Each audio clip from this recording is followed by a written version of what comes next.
चले देखें, इसके बाद आपके पास क्या बोला, भारत का जो मानक समय है, ठीक है, IST बोल रहे हैं, इंडियन स्टैंडर्ड टाइम, ठीक है, वो आपका कितना डिग्री देशांतर है वगैरह है, 82.5 डिग्री, 82 डिग्री 30 मिनट।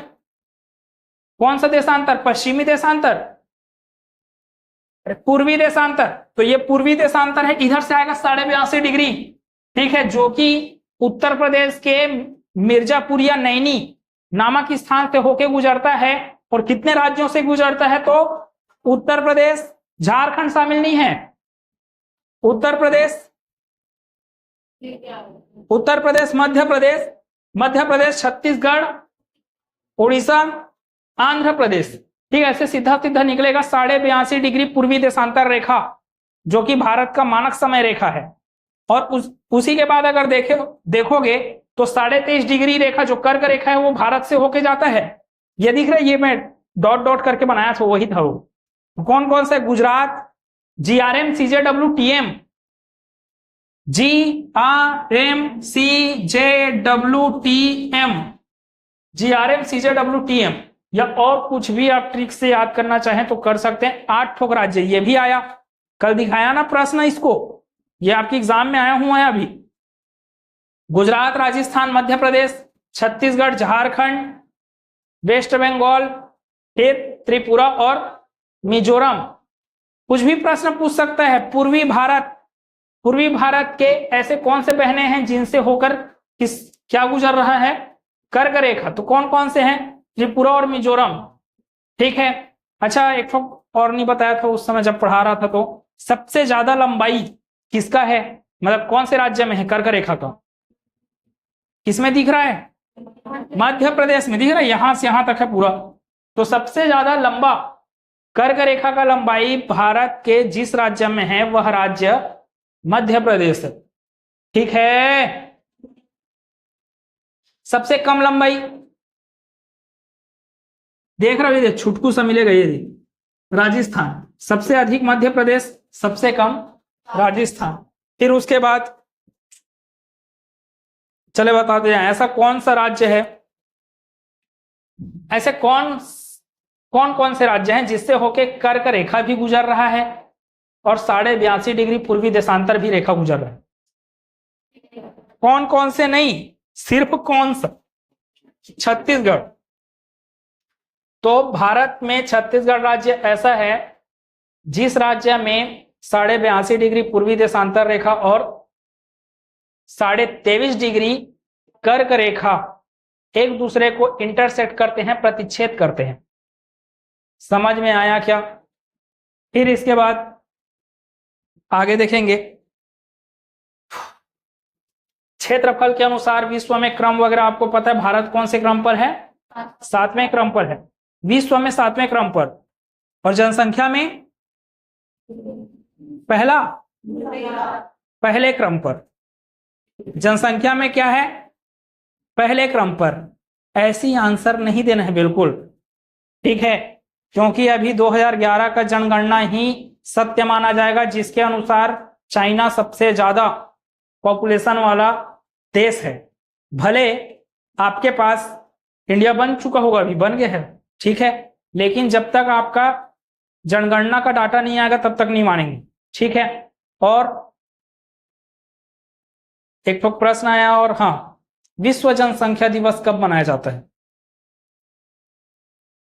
यह आया हुआ प्रश्न है, जनगणना से संबंधित है, इसलिए ये आया हुआ प्रश्न इंपॉर्टेंट है। बोले 11 जुलाई, ठीक है, क्योंकि 11 जुलाई 1987 को पूरे विश्व का जनसंख्या 5 अरब को पार कर गया, इसलिए 11 जुलाई को विश्व जनसंख्या दिवस के रूप में मनाया जाता है। ये एग्जाम में आया हुआ प्रश्न है आपके। फिर इसके बाद देखेंगे, भारत का सबसे बड़े राज्य की बात करूंगा तो 2 रूपों में होगा हमेशा। अच्छा, पहले तो भारत का क्षेत्रफल के बारे में बात किए थे। भारत क्षेत्रफल की दृष्टि से 7वें नंबर पर है और जनसंख्या की दृष्टि से दूसरे नंबर पर है, ठीक है, इतना चीज। फिर उसके बाद छत्तीसगढ़ के बारे में बताएं। छत्तीसगढ़ पूरे भारत में कौन से नंबर पर आता है? क्षेत्रफल के अनुसार बता, कल बताया ये प्रश्न, कौन से नंबर पे?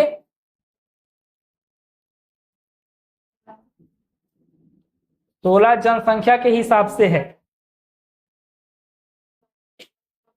नौवां कि 10वां? हाँ 10वां। अगर ऑप्शन में 10वां नहीं रहेगा तो आपको ऑप्शन लगाना है 9वां। ठीक है, पहले का डाटा था वैसे। ठीक है, अभी वैसे पूछेगा नहीं, पूछेगा तो डायरेक्ट 10वां ही दिया रहेगा आपको ऑप्शन। ठीक है, फिर इसके बाद विश्व का कितना प्रतिशत क्षेत्रफल घेरता है भारत? विश्व का कितना प्रतिशत क्षेत्रफल घेरता है भारत? 2.4%। विश्व के जनसंख्या का कितना प्रतिशत जनसंख्या भारत में निवास करता है? अरे इंपॉर्टेंट प्रश्न है ये सब। जो भी चीजें बोलते जा रहा हूं ये सब एग्जाम में आए हुए हैं, इसलिए यही प्रश्न निकल रहे हैं। 17.5% जनसंख्या पूरे भारत में, हर 100 लोगों में 17.5 लोग जो मिलेंगे वो आपको कहां से मिलेंगे?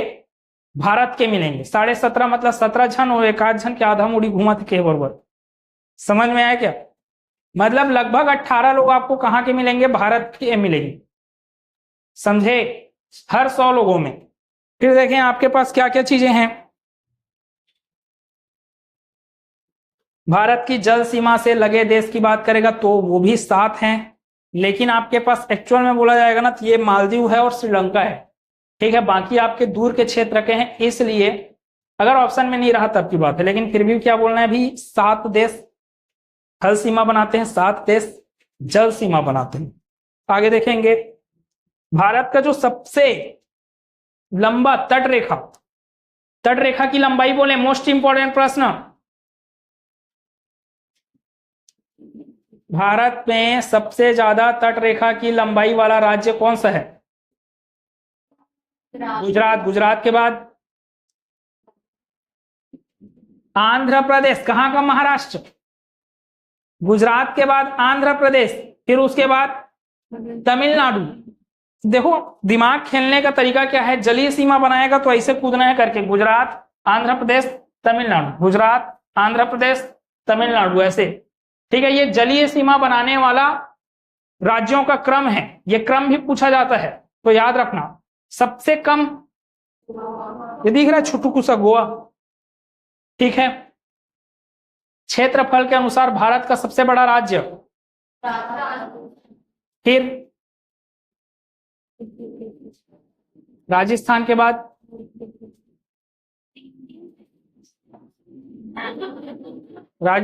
बाद सबसे बड़ा वह है सिक्किम।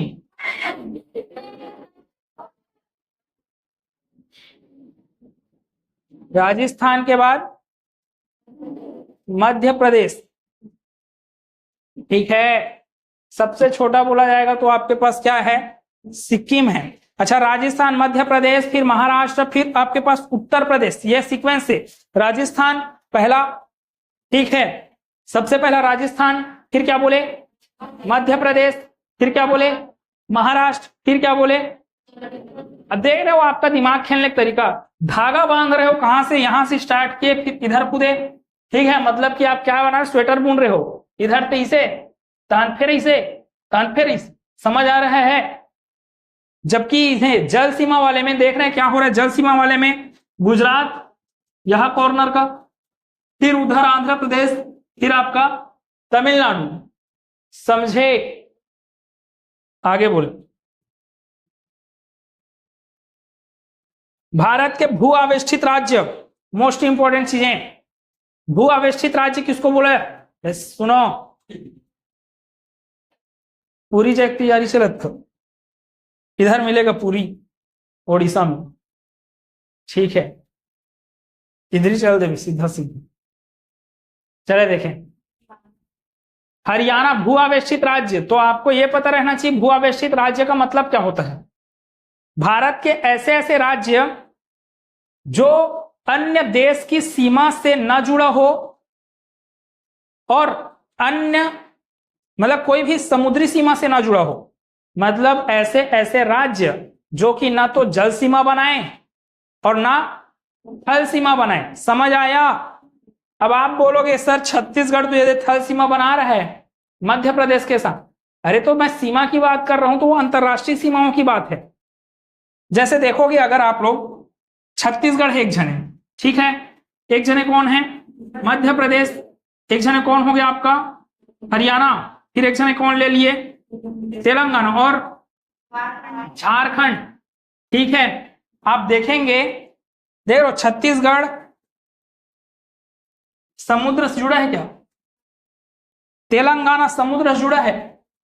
मध्य प्रदेश ना तो समुद्र से जुड़ रहा है ना तो किसी देश की सीमा वगैरह से, और वैसी हरियाणा है और वैसी कौन है?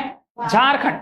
अब बाकी लोगों को देखोगे ना, बाकी राज्यों को, तो वो या तो जल सीमा से जुड़ा होगा या तो स्थलीय सीमा से जुड़ा होगा या तो जल और स्थलीय दोनों से जुड़ा होगा। जैसे कि गुजरात जल से भी जुड़ा है, स्थल से भी। पश्चिम बंगाल का जल और स्थल दोनों।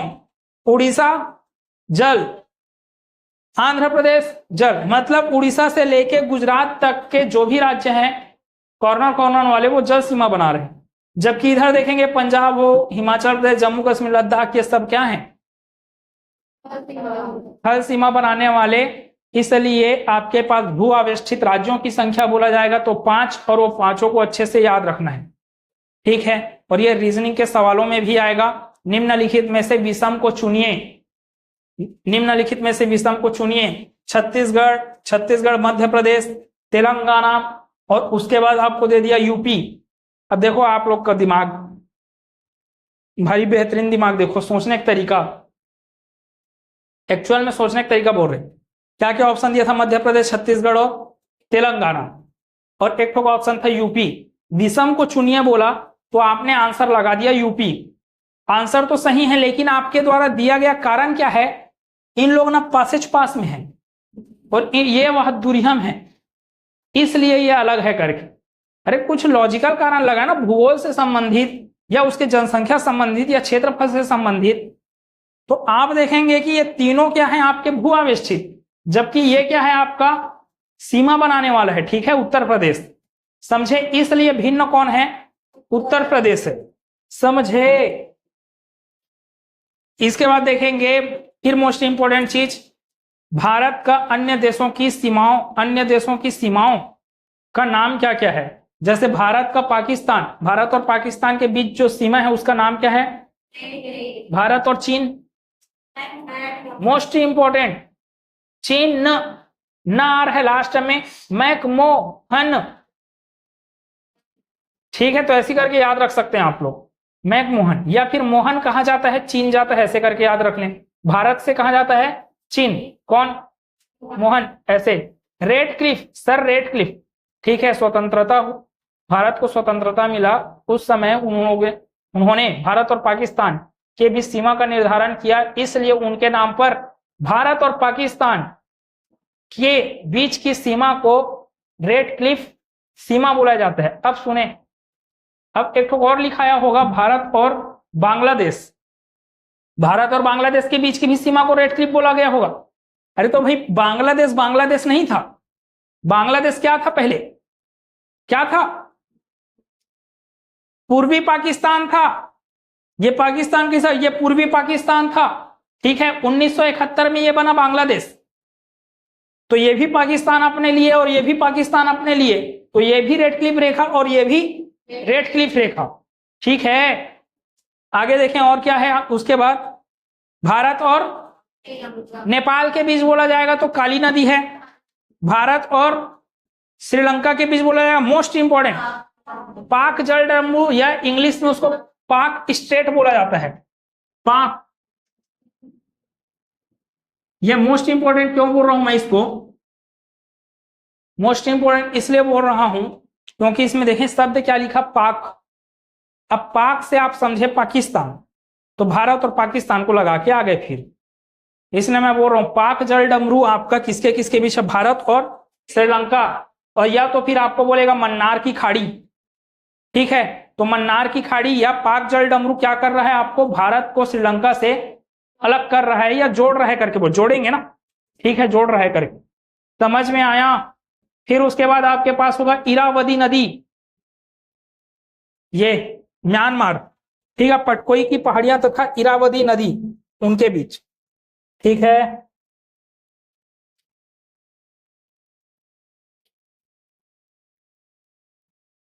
चले बाकी आप लोग अच्छे से इसको करें, ठीक है। और एक ठोक और क्षेत्र की बात किया गया था, एक ठोक है आपका संलग्न क्षेत्र करके, 3 प्रकार के क्षेत्र मिलते हैं जहां पे ये भारत के 3 प्रकार के क्षेत्र देखना। स्टार्टिंग में आपका 12 नॉटिकल माइल होगा, 12 नॉटिकल माइल, उसको क्या बोला जाता है आपका प्रादेशिक समुद्री सीमा, प्रादेशिक समुद्री सीमा, ठीक है। पहला वाला टेरिटोरियल सी, यहां से यहां तक 12 किलोमीटर बोल लें, 12 किलोमीटर यहां तक, 12 किलोमीटर तक की दूरी को समुद्र में, ये 12 किलोमीटर, 12 12 12 12 12, पूरे 12 किलोमीटर तक की दूरी को, मुख्य भूमि से 12 किलोमीटर तक की दूरी को प्रादेशिक समुद्री सीमा बोला जाता है।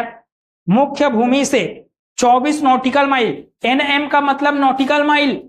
अब यहां पे फिर एक इंपॉर्टेंट प्रश्न कि जो जहाज है, जहाज मतलब पानी जहाज, तो उनके गति, उनके दूरी का जो मापन करना रहता है वो किसमें किया जाता है, नॉटिकल माइल में, ठीक है। ये प्रश्न बनता है एग्जाम में, ठीक। उसके बाद 24 नॉटिकल माइल तक क्या कहलाएगा आपका संलग्न क्षेत्र या अविच्छिन्न मंडल, ठीक है।